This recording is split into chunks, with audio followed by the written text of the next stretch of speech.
nee na bu amulee élection dootuñu dem élection. bu ñu deful l'évaluation du processus duñu demati élection. mais état bi daf ci profiter. accroché aussi daal di mën a dérouler son agenda.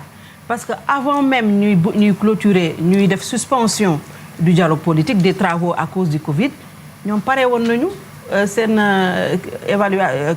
pare woon nañu waxtaan bi ba def seen procès verbal je sais pas quoi seen rapport jox ko ki nga xamante ni mooy le président de la commission nationale kooku moo ko war a jébbal les autorités pour autorités yi mun a lancer l'appel d'offres international pour experts yi mën a ñëw auditer le fichier évaluer le processus. Bintu bëgguma la dog. mais état bi ba léegi defu ko. mais Bintu. waaw kon kay opposition bi am na ci part de responsabilité. Bintu oui. Pourquoi des étrangers doivent venir pour auditer un fichier dans un pays qui a plus d'un demi-siècle d'indépendance. mais c'est aberrant. Bintu seen waxtaan bi yëpp. ba tey d'accord ñu ci bulletin unique. waaw bulletin unique ça se pratique partout. ça coûte moins cher c'est plus simple et cetera. waxtaan bi nga xam ne ni bulletin unique mënu leen ci d'accord chef de l'opposition chef de parti politique mënu leen ci d'accord moo tax ba may porter plainte contre le directeur Dakar Dem Dikk en me constituant partie civile je convoque le président de l'APR dans le débat parce que fële gars yi dañu dóor marteau yu bon dinañ ci ñëwaat donc dama moo tax ma bëgg tamit xam parce que tey président Macky Sall su respecté woon constitution bi ñu ne constitution bi il est président de parti mënul nekk président non il est président de la République mënul nekk en même temps chef de parti politique mais man du ma am sañ-sañ di ko tudd ci wax bu mel noonu donc waxtaan boobu je reviens à ce que j'ai dit wax ngeen ko 92 président bi dafa wootee waxtaan ne du ma ci dindi virgule ce n'est pas le cas du président Macky Sall. Le président Macky Sall dafa woote dialogue pour nelawal nit ñi pour mieux se préparer ci dialogue bi il va prendre ce qui l'intéresse la preuve il refuse le bulletin unique il refuse de renoncer à son chef de parti son statut de chef de parti politique il refuse tout ce qui le dérange le parrainage maintenant il veut l'enlever des élections locales mais c'est pour nous embêter tout le monde encore brouiller les cartes parce que man dañuy toog fi Mermoz Sacré-Cœur mën na la xëccoo avec 200 personnes amul sens tandis que lui moom Macky Sall dafa tànn ñu muy xëccool dafa tànn ne yow yaay bokk yow da ngay dem kaso yow da ngay toog bitim réew yow doo bokk yow Barth yow noppil. ay stratégie maintenant yow nag élection locale ñëw nga ne ma man Barth maintenant man damay seq élection bi ak 300 personnes nga nag xoolal nga yàq carte yi yaxet. carte gi jaxasoo quoi. Complètement. On va retrouver internautes yi si vous nous rejoignez Déclic bi tey ñu ngi ci ànd ak Barthélémy Diaz c'est toujours un plaisir de le recevoir heureusement ba Déclic bi nekk grand public Adja Binta Diallo itam di joxe question yu am solo ak Ibou Kane analyse yu jëriñ Sénégalais yi itam jóge ci Barkaba balaa ñuy delluwaat sa commune parce que foofu ñii nee nañu mën nga ñii ne mënoo waaye lu ci ëpp nee nañu daal il est bon voilà c'est un bon dirigeant on a rencontré plein de gens beaucoup de personnes yoo xam ne ni ñu ngi liggéey sa mairie ku ci nekk am na ay kàddu yoo xam ne ni wax nga ko jëm ci taxawaay bi ci commune bi nga xam ne ni yaa ko jiite il a des défauts mais c'est un bon dirigeant fidèle à ses compagnons balaa ñuy xool li nga xam ne ni def nañu ko comme gëstu ñu retrouver internautes yi moo xam Twitter Instagram Facebook par exemple yéen a ngi ñuy seetaan en direct merci d'être avec nous di suivre Déclic bi Mamadou Ndiaye beaucoup de questions mais dañ ci tànn quelques baaxee ko Barthélémy Diaz. ni nga ko waxee noonu la amee ñëpp a ñuy bàyyi xel nag ñu ci bari wala internet yu ci bari ñu ñuy bàyyi xel surtout ci live bi nga xam ne actuellement mi ngi jàll ci page Facebook bu télévision Futur Média ñu bari ñuy bàyyi xel di bàyyi xel suñu invité bi xam naa ni tey waa Sacré-Cœur Mermoz kenn nelawul ñëpp a ngi bàyyi xel seen maire bi question yi nag li ci ëpp yi internet yi posé bari na mais dañ ci tànn ñaar rek yi nga xamante ni gis nañ ni dafay ñëw lu baree bari mooy Barthélémy Diaz dañ koy laaj ba xam ndax moom fas yéene na defaat troisième mandat fële ci mairie bi donc actuellement mi ngi ci ñaareeli mandat. Il en a fait 2 pour le moment. Oui. 2009. On enchaîne. waaw enchaîner comme ça moom mu noté yëpp di tontu benn par benn. waaw beneen bi dañuy dafa ñëwaat ci ñoom ci côté mandat yi ba léegi ñoom ñu ngi critiquer di xaw a njortu ni président Macky Sall dina am troisième mandat wala dina demander troisième mandat ñu koy critiquer est-ce que ñoom bu ñu leen par exemple ni ñu leen di yokkal nii bu ñu amee possibilité dem ci troisième mandat ndax ñoom dinañ ko nangu élus locaux yi moom en tant que maire. D'accord est-ce que dina nangu troisième mandat. waaw c'est ça waaw. D'accord voilà ñaar yooyu je pense ñaar yooyu bari na ci internautes yi ñu indi question yi nga xamante ni mooy ñetteelu mandat surtout moom en tant que maire koo xamante ni dafay déjà dàq li nga xamante ni mooy troisième mandat surtout ñu koy njortu ci yenn njiiti réew yi ndaxte bu ñu xoolee postam bi nga xam ne def na ko mois d'août bi passé début mois d'août bi nga xamante ni wër na réseaux sociaux yi di xaw a mën nañ ko jàppee gaaruwaale wala di track comme ni ñu koy waxee ci réseaux sociaux yi ñenn ñi nga xamante ni ñooy président africain yi. Voilà, surtout quand il parle de demi-troisième mandat analyse boobu il faut que moom lu ma ci laaj Barka Ba parce que am na lu ma ci dégg sànq ci coulisses yi j'ai tellement rigolé voilà donc 2 questions choisies parmi plusieurs questions posées par les internautes Barthélémy. Oui mais actuellement du Barthélémy rek mooy def demi-troisième mandat actuellement maire yëpp ñu ngi def demi-troisième mandat mais nag maire yi di seen coobare ils sont devant le fait accompli loolu mooy dëgg. Parce qu'une fois de plus amul benn maire bu fi mën a convoquer le corps électoral président moo koy convoquer donc lu fi xew nii actuellement c'est pourquoi je reviens j'insiste sur la responsabilité du chef de l'État monsieur Macky Sall maintenant man dañ may laaj est-ce que dinaa briguer 3e mandat mais de facto on m'a mis dans un 3e mandat wante suñ ma waxee élection yi kañ la fan la ak naka la ma wax leen je suis candidat à quel poste mais mënuma leen ko wax léegi nii parce que dara leerul non mais parce que du loolu mais parce que lu ñu def Khalifa Sall dañ ma koy defar moi j'ai tellement de dossiers en justice je ne sais même plus il y en a combien damay toog des fois damay toog maa ngi ci tool yi avocat bi woo ma ne ma Bart foo nekk ma ne ko maa ngi tool yi mu ne ma mais suba foog nga nekk fi 9h dañuy dem tribunal ma ne ko ban procédure la encore kii ban plainte la mu ne ma non plainte bi kii diw la bii diw la bii diw la. xalaat yow da ngaa bëri coow. mais coow bi mooy ñëw ci man donc tey lu may bañ te xam nañ ko xam nga waxu Dakar du man. xam ngeen ne ngeen Khalifa Sall mais Khalifa Sall c'est un silencieux qui dérange c'est ça la vérité parce que en grande partie lu tax bëgguñu organiser élection locale parce que Dakar dérange parce que qui gagne Dakar gagne la présidentielle qui perd Dakar perd la présidentielle.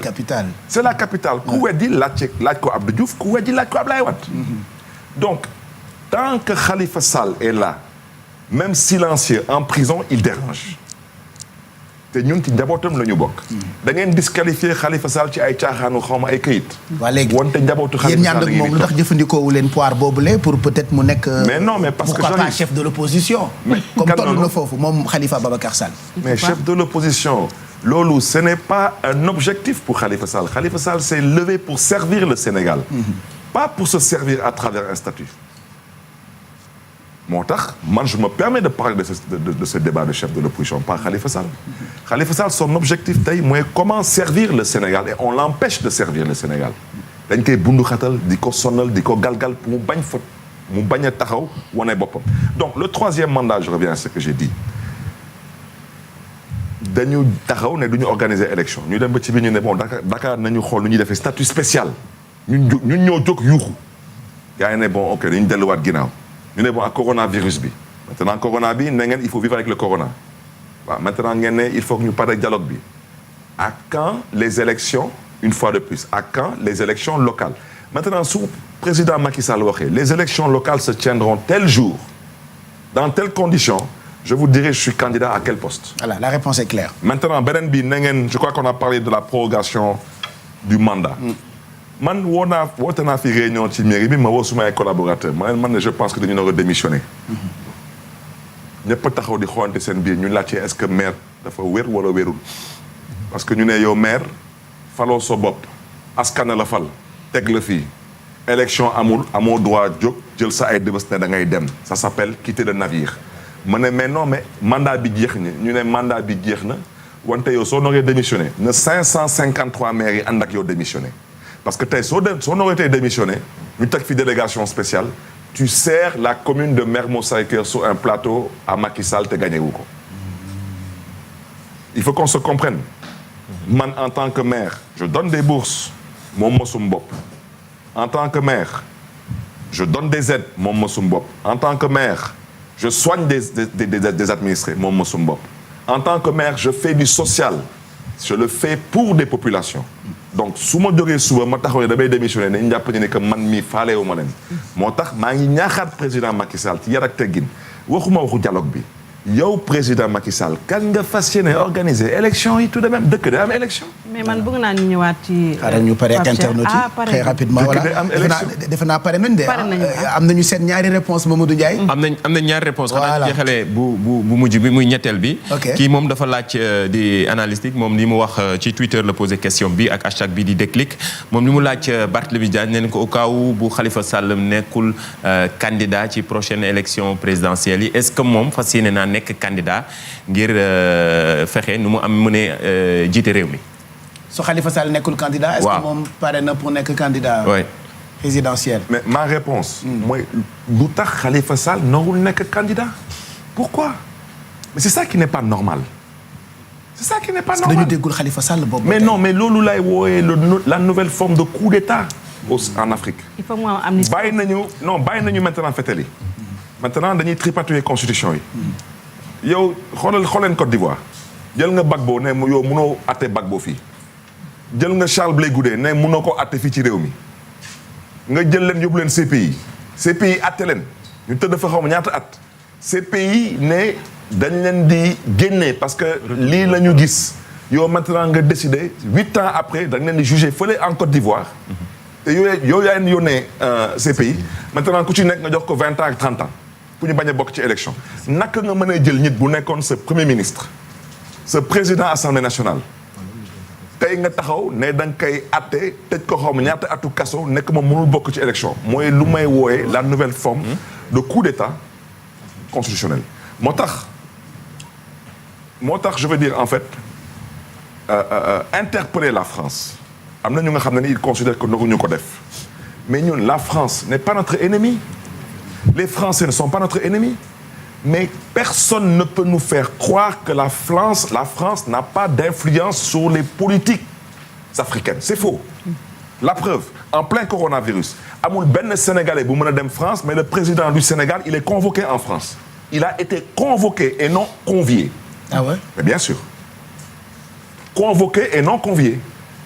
Pour discuter de quoi, on ne sait pas. Mais apparemment, le terre, on avance ici, on avance là-bas. En Côte d'Ivoire, je pense que sous France d'accord wuloon ci troisième mandat je pense pas que ça Alassane Ouattara am na fa sañ-sañ dafay doxal troisième mandat. donc man su ma waxee 2 cas confirmés 1 cas suspect mais les 2 cas confirmés mooy Guinée avec Alpha Condé qui tout de même tout le monde sait qu'il n'a pas gagné des élections en Guinée tout le monde le sait dem def nañ fi élection mu nekk 3e waxuma premier deuxième troisième. Deuxième bi on s'arrange pour que deuxième bi devenir troisième bi devenir deuxième. Deuxième tour bu naroon am en 15 jours on s'est organisé pour l'organiser 3 mois plus tard avec une fois de plus la complicité d'une certaine chancellerie étrangère. ñun on n'a pas de complexe par rapport à l'Occident dañu jàng ak ñoom suñu papa yi nu ñu xoolee tubaab bi ñun du ñu xoolee tubaab bi noonu. donc tubaab bi il faut pas qu'ils pensent qu'ils vont continuer à venir en Afrique et nous endormir. Nous sommes leurs alliés, leurs partenaires et non leurs esclaves. Donc tey Khalifa Sall la question qui doit être posée au nom de quoi dans une république où un homme a été député ministre maire de la capitale on dit que tey mënul nekk candidat à une élection présidentielle c'est une forme de coup d'État. mais c'est parce que dañ ko grâce. mais non mais parce que Macky Sall la ñuy wut troisième mandat non mais Cheikh Ibou lu tax Macky Sall bëggul Khalifa Sall nekk éligible parce que Macky Sall la ñuy wuti troisième mandat loolu may wax ci te il doit arrêter wut troisième mandat di randal élection wala wut troisième mandat à la Ouattara je vous dis que ça ne passera pas. Voilà. Donc il doit revenir à la raison et faire preuve de responsabilité. Voilà. Bàyyi doomu jàmbur bàyyi ko mu nekk candidat c'est aux Sénégalais de choisir est-ce que Khalifa Sall est apte à être président de la République ou pas mais que ñu jël seppi benn nit single ko ne moom du bokk ci élection c'est de la dictature. Et Macky Sall il le fait parce qu'il confirme qu'il brigue un troisième mandat. li internaute bi wax buñ sa yeggee te Khalifa doonul candidat. est-ce que di nga nekk candidat du ma taxaw ne est-ce que damay doon candidat su ma ko waxee man damay mel ni Khalifa Sall damay tëdd ji parce que loolu moo fi am. voilà cas suspect ou pas yow kaa nga sa commune. la preuve tase nañu ak ñi ngay liggéeyandool ci mairie bi tase itam ak ay nit yoo xamee ni ci sa commune la ñu dëkk am na ay kaddu yoo xamee ni fésal nañu ko su jox ko suñu équipe yi nga xamee ni ñoo fa demoon.